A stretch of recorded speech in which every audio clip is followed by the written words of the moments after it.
I was sitting at my desk, reviewing investment portfolios like any other Tuesday morning, when my phone lit up with an unknown number. Usually, I'd let it go to voicemail. Spam calls are endless these days, but something made me pick up. Maybe it was intuition, or maybe just random chance. Either way, that call would turn my carefully constructed world upside down. "Hello?" I answered, still scanning the numbers on my screen. The office around me was quiet except for the gentle hum of the air conditioning and the distant sound of keyboards clicking. "Harper?" The voice on the other end was hesitant, familiar in a way that made my stomach clench. It's your mother." My fingers froze over the keyboard. 12 years. It had been 12 years since I'd heard that voice, since I'd spoken to any of them, my mother, my father, or my sister Lily. 12 years of building my own life, my own success, far away from their toxic favoritism. I glanced at my office door, grateful that it was closed. "What do you want?" My voice came out harder than I'd intended, but then again, maybe that's exactly how I meant it to sound. My free hand curled into a fist on my desk. There was a pause, a deep breath. "Your father is very ill, Harper. The doctors, they say he doesn't have much time left." Her voice cracked slightly. "We want you to come home, to make peace, to say goodbye." I sat there, staring at the modern art piece hanging on my office wall, the one I'd bought myself last year, just because I could. The silence stretched between us like a rubber band ready to snap. Outside my window, life went on as normal, people walking, cars passing, the world spinning. But in my office, time seemed to stand still. "I'll think about it," I finally said, and hung up before she could respond. Before she could try to guilt me, manipulate me, or whatever else she might have planned. For a long time I just sat there, my coffee growing cold beside me, memories flooding back that I'd tried so hard to lock away. But they came anyway, like a dam breaking, and I found myself remembering everything that had led to this moment. Every slight, every betrayal, every moment of choosing Lily over me. I was always the responsible one, the independent one, I had to be. From the time Lily was born, just 2 years after me, it was clear who the favorite was. Every birthday, every Christmas, every ordinary day, the pattern was the same. Lily got the new toys, the prettier clothes, the bigger portion of dessert. I got the hand-me-downs, the practical gifts, the lectures about being a big sister and how I needed to set an example. When Lily wanted my new colored pencils in 3rd grade, Mom made me share them. "You know how sensitive your sister is," she'd say, while Lily smirked behind her back. When she broke my favorite book by throwing it in the pool during a tantrum, Dad just said accidents happen and bought her an ice cream to cheer her up. The book had been a gift from my favorite teacher, and I'd spent hours reading it under my covers with a flashlight. No one bought me a replacement. When she got better grades, they threw parties. "Look how smart our little girl is," they'd crow, while I sat in the corner with my straight A's that were just expected.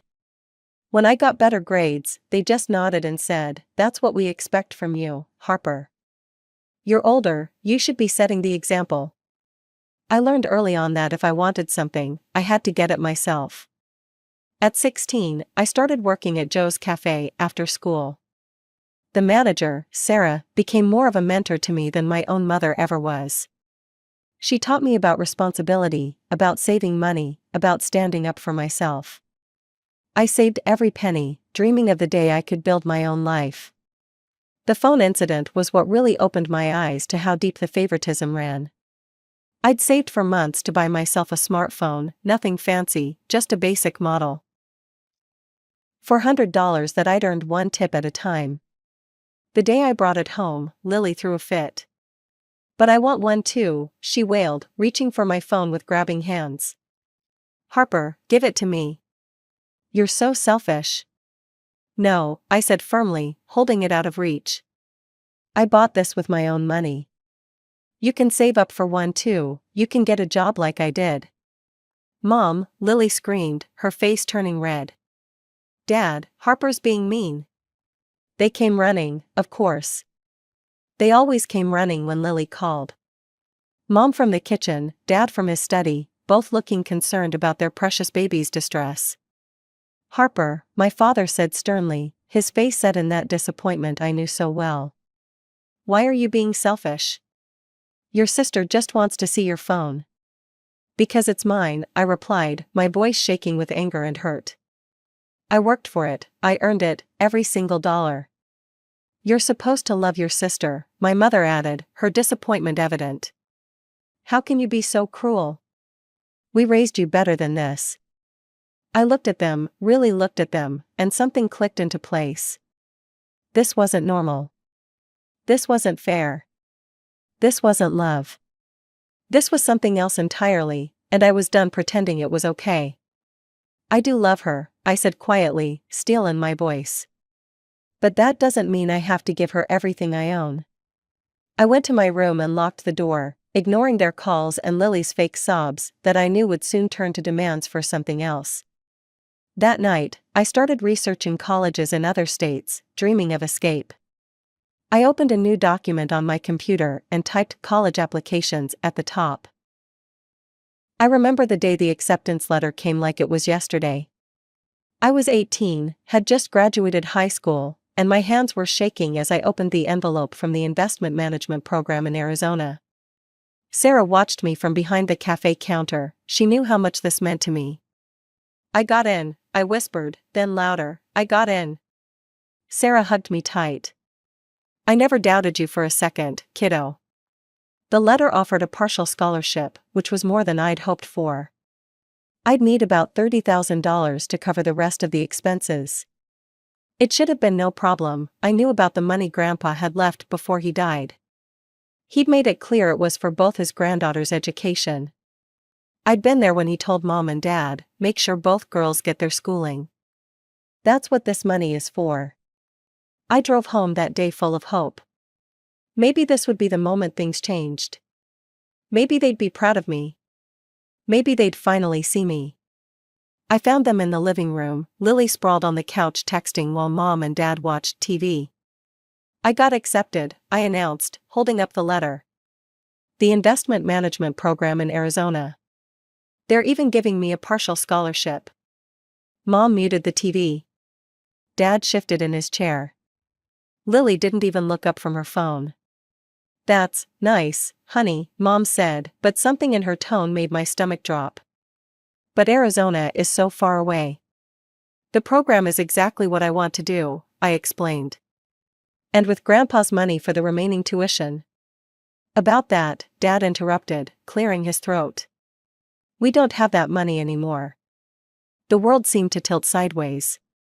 "What do you mean?"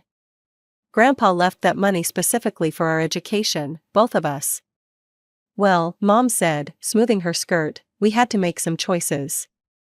Investment opportunities came up, and—" "What about Lily's college fund?" I asked, though I already knew the answer. I could see it in their faces. Dad actually laughed.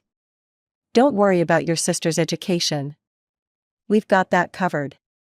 "So you spent my portion?" My voice was rising. "You spent the money Grandpa left for my education, but kept Lily's?" "Don't be dramatic," Mom said. "You're good at figuring things out. You'll find a way." I looked at them, really looked at them. At Mom's expensive jewelry. At Dad's new golf clubs in the corner. At Lily's designer clothes and latest iPhone. "You're telling me," I said slowly, "that you spent the money my grandfather left for my education, on stuff? On yourselves?" "Watch your tone," Dad warned. "No," I shouted. "I won't watch my tone. This is wrong, this is so wrong.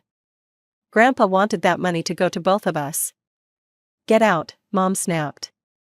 "Just get out until you can speak to us with respect." I stormed out, slamming the door behind me. I drove to the cafe, tears blurring my vision, and worked my shift in a daze. The next day was my regular morning shift at the cafe. I went through the motions, making coffee and serving breakfast, trying to figure out what to do next. Sarah noticed something was wrong but didn't push. That's why I loved her. When I got home that afternoon, my key wouldn't work in the lock.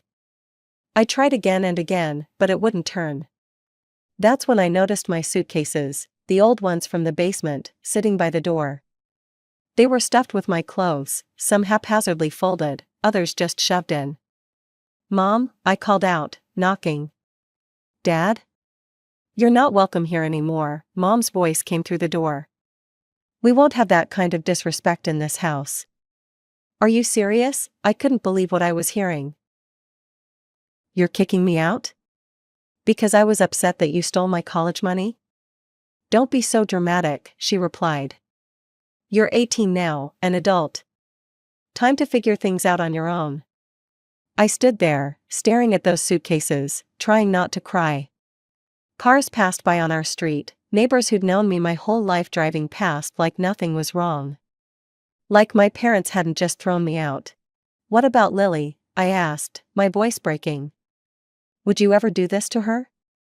There was no answer, just silence.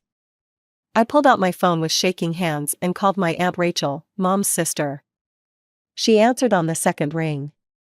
"Harper, what's wrong? You sound upset." I told her everything, my words tumbling out between sobs. About the college acceptance, about Grandpa's money, about being locked out. "Stay right there," she said firmly. "Your Uncle Mike and I are coming to get you." 45 minutes later, their car pulled up. Uncle Mike loaded my suitcases into the trunk while Aunt Rachel hugged me tight. "I'm so sorry, sweetie," she whispered. "This isn't right." That night, sitting in their guest room, Aunt Rachel and Uncle Mike came in with a check. "We want to help with your college tuition," Aunt Rachel said. "It's not everything, but it's what we can do." "I'll pay you back," I promised through tears. "Every penny." "We know you will," Uncle Mike said. "Because unlike some people, we know exactly who you are and what you're capable of." I looked at that check, $30,000. Enough to cover what the scholarship didn't. Enough to change my life. The next 12 years passed like a dream I'd built with my own two hands. College was tough, but exhilarating. I threw myself into my studies, working part-time at the university's financial office to cover living expenses. Every semester, I made the dean's list. Every summer, I landed prestigious internships. And every month, I put aside money to repay Aunt Rachel and Uncle Mike. During those 4 years, my phone never rang with calls from my parents or Lily. Sometimes I'd catch myself wondering what they were doing, but then I'd remember the suitcases on the doorstep and force myself to focus on my future instead. My first job offer came 2 months before graduation, a junior position at Goldman Investment Partners. The starting salary was more than I'd ever dreamed of. The day I signed the contract, I called Aunt Rachel. "I did it," I told her, my voice shaking with excitement. "They want me to start right after graduation." "Of course they do," she said, and I could hear the pride in her voice. "You're exceptional, Harper. You always have been." I stayed in the same city as my job, starting in a tiny studio apartment that barely fit my bed and desk. But I didn't care, it was mine. Every morning, I'd wake up at 5, hit the gym, and be at my desk by 7:30. Every evening, I'd stay late, learning everything I could from my colleagues. My boss, Catherine, took me under her wing. "You've got something special," she told me one night as we worked on a major client presentation. "You're hungry, but not desperate. Driven, but not reckless. We need more people like you." 3 years in, I made senior analyst. 2 years after that, investment manager. My salary doubled, then tripled. I moved from my studio to a luxury apartment with floor-to-ceiling windows and a view of the city. I bought my first Mercedes, a sleek black C-Class that made me smile every time I saw it in the parking garage. I paid off my debt to Aunt Rachel and Uncle Mike in full, though they tried to refuse the money. "We didn't help you so you'd pay us back," Aunt Rachel protested. "I know," I told her. "You helped me because you love me. But I'm paying you back because I love you too, and because I keep my promises." I traveled the world, Paris, Tokyo, Sydney. Posted pictures on social media of sunsets in Santorini and snow-capped peaks in Switzerland. I never blocked my family on social media, but I never looked at their profiles either. Let them see my success if they wanted to. I was done looking back. Until that phone call in my office, 12 years later, bringing it all crashing back. The week after my mother's call, I found myself driving down the familiar streets of my hometown. Everything looked smaller somehow, less significant. I pulled up to my parents' house in my Mercedes, adjusting my Chanel sunglasses in the rearview mirror. The house hadn't changed much, same blue shutters, same wooden swing on the porch. But now I could see the peeling paint, the sagging gutters, the signs of neglect. My mother opened the door before I could knock. She'd aged more than I expected, gray streaking her hair, lines around her mouth that hadn't been there before. "Harper," she breathed, reaching for a hug I didn't return. You look so successful." "Where's Dad?" I asked, stepping past her into the house. The interior smelled the same, Mom's vanilla candles and Dad's coffee. "In the living room," she said, hurrying ahead of me. "He's having a good day today." I wasn't prepared for how my father looked. The man who'd once seemed so imposing, so authoritative, sat slumped in his recliner, thin and pale. His eyes lit up when he saw me, though, and for a moment I saw a flash of the father I remembered. "Harper," he said, his voice weaker than I remembered, but still carrying that note of authority. "You came." "I did," I replied, sitting in the chair across from him. "You look unwell." He laughed, but it turned into a cough. "Always direct, weren't you?" "Yes, cancer's a bitch. Doctors say I've got a few months, maybe less." Mom hovered nearby, wringing her hands. "I made your old room up for you, everything's just like you left it." I almost laughed at that. Nothing was like I'd left it, they'd made sure of that 12 years ago. "Where's Lily?" I asked, noting my sister's absence. "Oh, she's out with friends," Mom said quickly. "She'll be back for dinner." "She's so excited to see you." I doubted that, but nodded anyway. We made awkward small talk for a while. They asked about my job, my apartment, my car. I gave short, polite answers, watching them exchange glances when they thought I wasn't looking. That evening, Lily finally showed up, dressed in designer clothes that looked new. She'd gained weight since I'd last seen her, but her face was still pretty, still holding that look of perpetual entitlement I remembered so well. "Harper," she squealed, as if we were best friends who'd just been apart for a weekend. "Oh my God, is that a Cartier watch?" "It's gorgeous." Dinner was a strange affair. Mom had made all my favorite childhood dishes, as if food could bridge a 12-year gap of betrayal and silence. Dad ate little, mostly pushing food around his plate. Lily chatted endlessly about her friends, her social life, her plans to start a lifestyle blog. "Speaking of plans," Dad said suddenly, setting down his fork. "Harper, there's something important we need to discuss." I saw Mom tense up, saw Lily's eyes dart between our parents. Something clicked in my mind. This wasn't just about saying goodbye to a dying father. This was something else entirely. "What is it?" I asked, though a part of me already knew this wasn't going to be good. Dad leaned forward, his face serious. "I need you to promise me something. A dying man's wish, if you will." I waited, my hand tightening around my water glass. "After I'm gone," he continued, "I need to know that Lily will be taken care of. That she'll be able to maintain her lifestyle. And you, well, you're in a position to ensure that happens." The room went silent. I could hear the tick of the clock on the wall, the hum of the refrigerator, the sound of my own heartbeat pounding in my ears. "You want me to what?" I asked, my voice dangerously quiet. "To take care of your sister," Mom jumped in. "To help her financially." "You're doing so well, Harper, you have more than enough to." I stood up from the dinner table, my chair scraping against the hardwood floor. "Let me get this straight.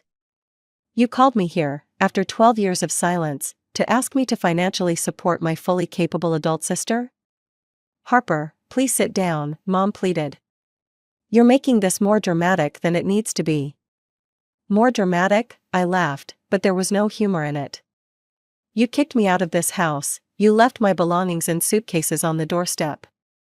You spent my college money, money that Grandpa specifically left for my education. And now you want me to support Lily? Lily spoke up, her voice whiny. It's not fair that you have so much money and won't share it. You've always been selfish. I turned to look at her, really look at her. Designer dress, expensive jewelry, perfectly manicured nails, all paid for by our parents, even now, when she was 28 years old. What exactly have you been doing these past 12 years, Lily? I asked. While I was working 60-hour weeks, building my career, what were you doing?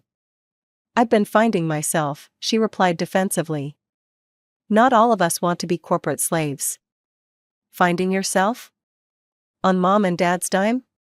I shook my head. And now that Dad's sick, you're worried about losing your meal ticket, aren't you? Don't talk to your sister that way, Mom snapped. She's sensitive. She needs to grow up, I shouted. She needs to learn how to support herself. She needs to stop depending on everyone else to fund her lifestyle. Dad's fist hit the table, though with less force than I remembered from childhood. Enough. I'm dying, Harper. My last wish is to know that my youngest daughter will be taken care of. And what about your oldest daughter? I asked quietly. Did you ever want to take care of me? The silence that followed was deafening. I grabbed my purse from the back of my chair. I'm leaving, I announced. This was a mistake. Harper, please, Mom followed me to the door. Think about what you're doing. Think about your father's last wish. I turned to face her. I'll help pay for Dad's medical bills if he needs it. But I will not support Lily, that's my final answer. I walked out to my car, ignoring my mother's calls and my sister's dramatic sobs. As I drove away, I pulled over after a few blocks and called my aunt. They want me to support Lily, I said when she answered. Can you believe that? Oh, Harper, she sighed, I was afraid it might be something like that. Your sister hasn't worked a day in her life, and your parents, they've enabled her for so long. The next 2 days were a blur of angry calls and text messages. My mother and sister bombarded my phone with guilt trips and accusations. You're killing your father with your selfishness, Mom texted. You've always been jealous of me, Lily wrote. You're just trying to punish me. I saved every message but didn't respond. Something told me I might need them later. When Mom called again, I turned on my phone's recording app before answering. Harper, she started immediately, how can you be so cold, so selfish? Your sister needs you. I'm willing to help Dad, I replied calmly. But Lily is an adult. She needs to support herself. You're not worth your sister's little finger, Mom spat. We should never have called you. I ended the call and sat in my office, staring out at the city skyline. Then I opened my laptop and went to my mother's social media page. There it was, a long post about her heartless daughter who refused to help her dying father. The comments were filled with relatives and family friends expressing their shock and disappointment in me. Something snapped inside me. 12 years of silence, and this was how they wanted to play it? Fine. I wrote my own post, attaching screenshots of the texts and the recorded call. I told the whole story, the childhood favoritism, the stolen college money, the eviction, everything. I ended it with the truth about their recent contact, not that they wanted to reconcile, but that they wanted me to financially support my able-bodied adult sister. The response was immediate and overwhelming. Comments flooded in, people expressing their shock, not at me this time, but at my parents. Family members I hadn't spoken to in years reached out privately, many sharing their own stories of witnessing the favoritism but never speaking up. Mom tried to defend herself in the comments, but each explanation just dug her deeper. Even her closest friends couldn't justify asking one daughter to support another perfectly capable adult. 6 months later, Aunt Rachel called to tell me Dad had passed away. Mom hadn't invited me to the funeral, one final act of petty revenge. I sent a large bouquet of flowers anyway, with a card that read simply, "Goodbye, Dad." That was 3 months ago. Through Aunt Rachel, I hear that Mom is struggling to maintain their lifestyle on what Dad left her. Lily throws tantrums about not being able to afford her usual shopping sprees and restaurant meals. Sometimes I wonder if they've learned anything from all of this. Last week, I got another call from an unknown number. This time, I let it go to voicemail. It was Lily, asking if I'd reconsider helping her just until she gets on her feet. I deleted the message without responding. Sitting in my office now, looking at the life I built for myself, I feel at peace with my decisions. I'm sorry I never got to truly reconcile with Dad, but I'm not sorry I stood my ground. Some people might call me cold or unforgiving, but I learned long ago that maintaining healthy boundaries isn't the same as being cruel. I glance at the photo on my desk, me with Aunt Rachel and Uncle Mike at my last birthday celebration. They're my real family, the ones who believed in me, supported me, loved me unconditionally. Blood might be thicker than water, as they say, but love is thicker than blood. And real love doesn't come with conditions or price tags. My phone buzzes, a text from Aunt Rachel asking if I'm still coming for Sunday dinner. I smile and text back a quick yes, wouldn't miss it. Some bridges stay burned for a reason, but others grow stronger with time. I've learned to know the difference.